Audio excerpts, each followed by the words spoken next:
ሀገራችን ባሳለፍነው ሳምንት የተለያዩ ሁነቶች ተካሂደውባታል።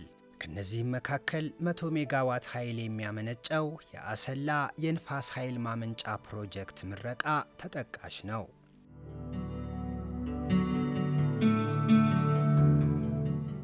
የገበታ ለትውልድ መርሃ ግብር አካል የሆነውና በኦሮሚያ ክልል የሚገኘው የሃሮ ደንዲ ሎጅም ባገባደድነው ሳምንት ለምርቃት በቅቷል።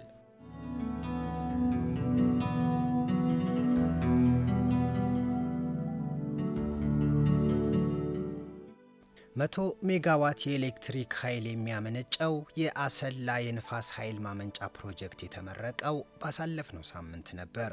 ፕሮጀክቱ ከአዲስ አበባ በ150 ኪሎ ሜትር ርቀት በኦሮሚያ ክልል አርሲ ዞን ሄጦሳ ወረዳ ልዩ ስሙ ኢተያ ተብሎ በሚጠራው አካባቢ ነው የተገነባው። አማካይ የንፋስ ፍጥነቱ በሰከንድ 8.2 በሆነበት በዚህ ስፍራ የተገነባው ይህ ፕሮጀክት በዓመት 354 ጊጋዋት የኤሌክትሪክ ኃይል የማምረት አቅም አለው።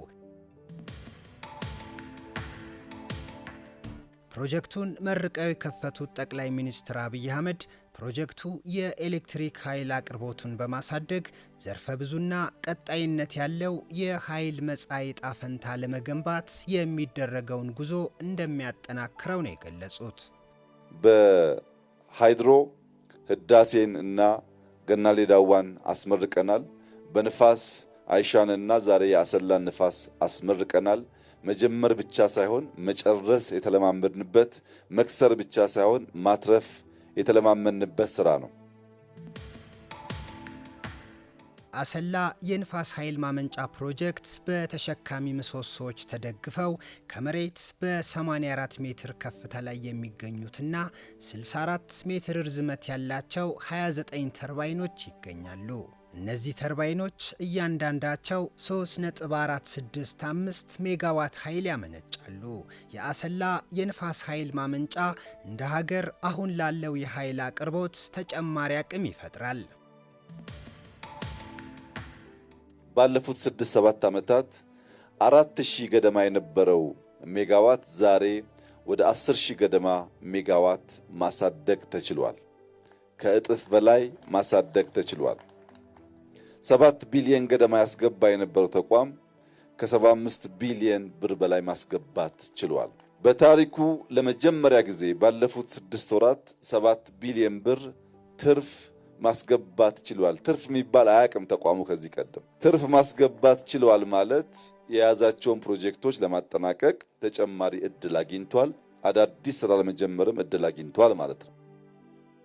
ፕሮጀክቱን መርቀው የከፈቱት ጠቅላይ ሚኒስትር አብይ በሁሉም ዘርፎች የሚመዘገበው የኢትዮጵያ የእድገት ጉዞ ተጠናክሮ እየቀጠለ ይበልጥ እንደሚለማና ኢትዮጵያ ከምንጊዜውም በላይ ታላቅ የምትሆንበት ጊዜ ሩቅ እንዳልሆነ ነው የገለጹት። የፕሮጀክቱ ግንባታ በጠቅላላ በ145 ሚሊዮን ዩሮ ወጪ የተገነባ ሲሆን ፋይናንሱም በዴንማርክ መንግስት ድጋፍ የተሸፈነ ነው።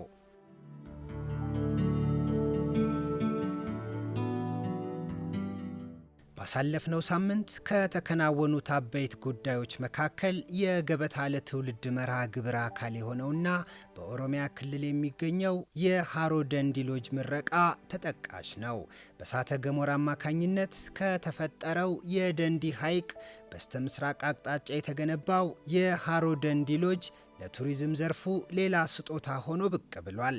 ሎጁን መርቀው የከፈቱት ጠቅላይ ሚኒስትር አብይ አህመድ ስፍራውን የተፈጥሮን ስነ ምህዳር የጠበቀ የቱሪዝም መዳረሻ ከመሆን ባለፈ ዘመናዊ ስነ ህንፃ ከተፈጥሮ የልብ ትርታ ጋር የተዋሃደበት የኢትዮጵያ አዲስ ገጽታ እንደሆነ ነው የገለጹት። የዛሬ 5-6 ዓመት ወንጪ ደንዲ መምጣት አስቸጋሪ ነው። መንገድ የለም፣ መብራት የለም፣ ቴሌኮሙኒኬሽን የለም። እኔ እንኳን ስመጣ አልነበረም። ዛሬ ግን ከአዲስ አበባ አምቦ ብቻ ከአምቦ ወንጪ ከወንጪ ደንዲ ብቻ አይደለም፣ ከአስጎሪ ደንዲ መንገድ እያለቀ ነው ያለው። ከወሊሶ ወንጪ ደንዲ መንገድ ኦልሞስት አልቋል። በወሊሶ በኩልም በአምቦ በኩልም መምጣት ቢፈልግ የሚያስችል ነገር አለ። መንገዱ ሰርተናል፣ መብራት አስገብተናል፣ ቴሌኮም አምጥተናል። እንደዚህ ያለ ያማረ ሪዞርት በመንግስት አስተባባሪነትም በፕራይቬት ሴክተርም ተሰርቷል። ይሄንን አይቶ ከአዲስ አበባ በአንድ ሰዓት ተኩል ቢበዛ 2 ሰዓት መጥቶ መስተናገድ የሚቻልበትን እንደዚህ ያለውን ቦታ ማንም ሰው ሚስ ማድረግ አይፈልግም።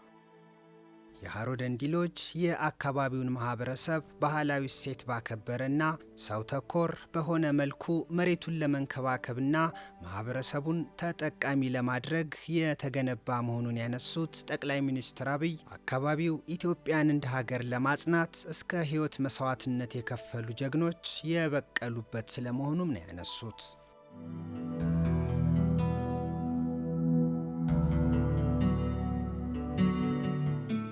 የመጀመሪያው መከላከያ ሚኒስቴር ሀብቴ አባመላ አገራቸው እዚህ ነው። የመጀመሪያውን የአድዋ ውጊያ ላይ ጦሩን የመራው የጦር ቺፍ ኦፍ ስታፍ ገበየሁ ጉርሙ አገሩ እዚህ ነው። ገበየሁ ሲሞት የተካው ባልቻ ሳፎ አባነፍሶ አገሩ እዚህ ነው። በኋላ የምናውቃቸው እነ ሙልጌታ ቡሊ እነ ጃጋማ ኬሎ አገራቸው እዚህ ነው። ሙልጌታ ቡሊ ሆለታ ላይ መታሰቢያ ማሰልጠኛ ተቋም ያለው ማለት ነው። እነ ከቤ ብዙነሽ ጣሊያንን በማስተቃየት የሚታወቁት እነ ገረሱ ሉኪ የብዙ ጀግኖች መፍለቂያ ነው። ኢትዮጵያ ስንል ደምና አጥንታቸውን ከስክሰው የሰሩ አባቶቻችን መናኸሪያው ይሄ ነው። ይሄንን ታሪክ ይሄንን እውነታ መግለጥና ማሳየት የምንችለው እንደዚህ ያሉ ቦታዎች አብረው ሲገለጡ ነው። የሃሮ ደንዲሎጅና የአካባቢው አስደናቂ ስነ ምህዳር ኢትዮጵያን ለመጎብኘት ለኢንቨስትመንት እንዲሁም ለሁነት ቱሪዝም ተመራጭ መዳረሻ ያደርገዋል በማለትም ነው የገለጹት።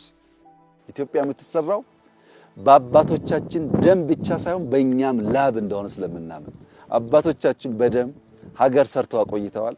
እኛ ደግሞ በላባችን ኢትዮጵያ መገንባት እንችላለን። ከዚህ ውጭ ያለው አማራጭና አካሄድ ብዛም አዋጭ አይደለም።